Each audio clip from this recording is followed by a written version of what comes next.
In the late 1940s, the Lockheed F-80 Shooting Star carried many air forces into the jet age, but early engines and maintenance practices often lagged behind operational tempo. Its straightforward layout could not fully offset reliability shortfalls that made routine flying disproportionately hazardous. The Republic F-84 Thunderjet arrived with greater weight and speed, and its accident profile reflected the demands of fast approaches and long takeoff runs that left little margin at small or improvised fields. Repeated high-energy landings also exposed structural fatigue and handling penalties that crews were still learning to anticipate. Across the Atlantic, the de Havilland Vampire offered a compact early jet fighter, yet limited performance margins meant weather, fuel planning, and low-speed handling could quickly compress options. With pilots still coming from piston types, jet-specific throttle response and glide characteristics were learned at a high price. The Gloucester Meteor, a pioneering jet fighter in frontline service, proved adaptable but early operational hazards, from unfamiliar jet procedures to uneven engine behavior, kept training losses and non-combat attrition conspicuously high in this transitional era. Even routine formation and instrument flying demanded new discipline as speeds rose and recovery windows narrowed. By the early 1950s, interceptor design shifted toward quick climbs, rapid acceleration, and instrument-guided engagements, and safety margins narrowed as a result. The North American F-86D Sabre Dog added a radar-guided intercept focus to a familiar airframe. But the workload of all-weather operations and demanding handling at higher weights increased the penalty for small errors, especially in poor visibility. The Convair F-102 Delta Dagger introduced the operational Delta Wing interceptor to U.S. service, and its early years were marked by a steep learning curve in approach control, energy management, and systems reliability.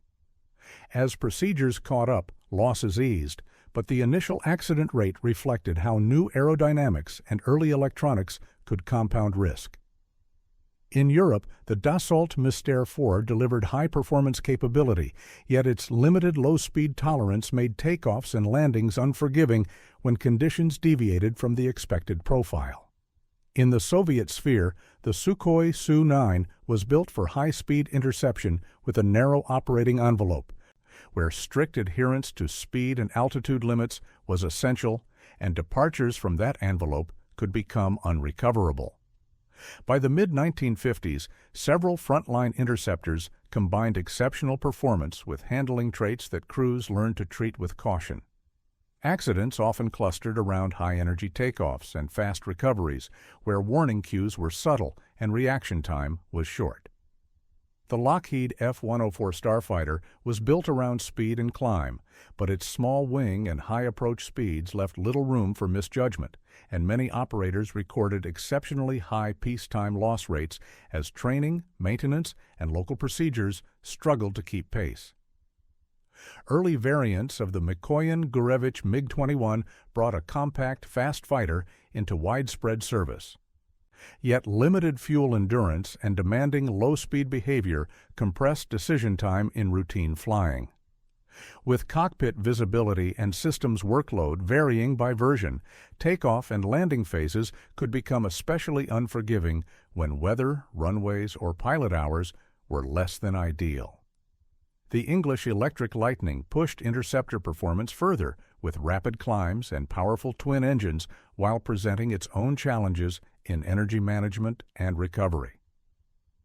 High landing speeds, tight endurance margins, and complex engine handling meant that minor deviations on approach or in poor conditions could cascade quickly, reinforcing its reputation as a difficult aircraft to operate safely. Carrier aviation amplified the hazards of early jet operations, where high approach speeds, limited deck space, and evolving procedures left little tolerance for inconsistency. The McDonnell F-2H Banshee was among the early carrier jets to become widely operational, and its accident exposure reflected the demands of low visibility approaches and the precision required to arrive on speed, on glide, and aligned in time for the arresting gear. The Vought F-7U Cutlass pushed an ambitious tailless configuration to sea, but severe handling quirks and persistent engine problems made routine operations difficult to standardize. On a carrier deck where wave-offs, bolters, and crosswinds were daily realities, those shortcomings translated directly into elevated non-combat losses. The Douglas F-4D Skyray arrived as a high-performance fleet interceptor, delivering strong climb and speed, yet its carrier recovery profile demanded disciplined energy management. High sink rates, tight power margins near the deck, and limited time to correct an unstable approach meant that small deviations could become unrecoverable within seconds. Across these types, the danger was not a single defect so much as the combination of early jet characteristics with the unforgiving geometry of the carrier environment. By the 1960s, supersonic fighters were no longer defined only by speed, but by sensors, weapons control systems, and maintenance-heavy airframes that demanded new standards of training and support.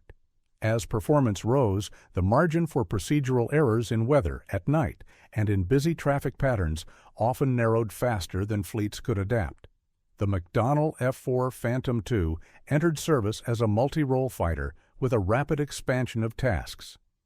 And its early years saw high non-combat loss rates as crews absorbed complex avionics, high thrust, and heavy fuel loads. It could be operated safely, but only with disciplined cockpit coordination and standardized procedures that took time to mature. The Dassault Mirage III brought a clean delta-wing fighter into broad service, and its high approach speeds increased accident exposure during recoveries and diversion landings, especially when runways were short or conditions degraded. The Mikoyan Gurevich MiG-23 added variable geometry wings and intricate automation to the fighter-interceptor mix. Its complex systems and handling issues, combined with uneven maintenance and conversion training, produced a steep learning curve in routine flying. In this generation, danger often came from workload and procedure as much as from raw performance. Across the 1960s and into the 1970s, accident rates were shaped as much by training hours and maintenance culture as by the aircraft themselves. On both sides of the Iron Curtain, rapid force expansion and demanding readiness targets often meant pilots converted quickly and flew limited hours in high-performance jets, while ground crews worked within uneven spare parts pipelines and shifting technical standards. The Mikoyan Gurevich MiG-19 introduced an early supersonic fighter into large-scale service, but engine and control limitations could become unforgiving when flown at the edges of its envelope, particularly in poor weather or during rushed recoveries. The Sukhoi Su-7 appears here only in its fighter-bomber variant role, where high approach speeds and poor low-speed handling increased the penalty for misjudged landings and unstable approaches, especially from austere airfields. In NATO service, the Fiat G91 was a lightweight tactical fighter with limited performance margins, and its safety record was strongly tied to unit experience and operating conditions rather than raw complexity. In this period, doctrine and infrastructure often decided whether a type was merely demanding or persistently dangerous in day-to-day flying. By the 1970s and into the 1980s, several earlier generation fighters remained in frontline use, and their risk profile increasingly reflected age, operating tempo, and the cumulative effects of decades of upgrades. Even as avionics improved and procedures matured, demanding flight envelopes and worn airframes could keep accident exposure stubbornly high, particularly in air forces flying long hours from dispersed bases.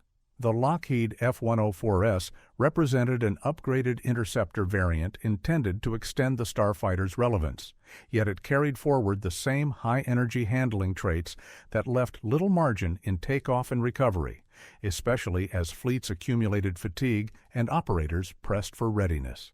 The Mikoyan Gurevich MiG-21Bs, a late-service variant of a widely used lightweight fighter, sustained loss rates in part because it remained fast and compact with limited endurance, and because many users paired it with constrained training hours and austere operating conditions. The Saab Drachen introduced an advanced delta wing design that could be operated effectively. But its challenging handling characteristics demanded careful energy management, with approach and landing phases requiring strict discipline. In the late Cold War, danger often persisted, not because these aircraft were new, but because they were still being flown hard as their margins and support systems were stretched.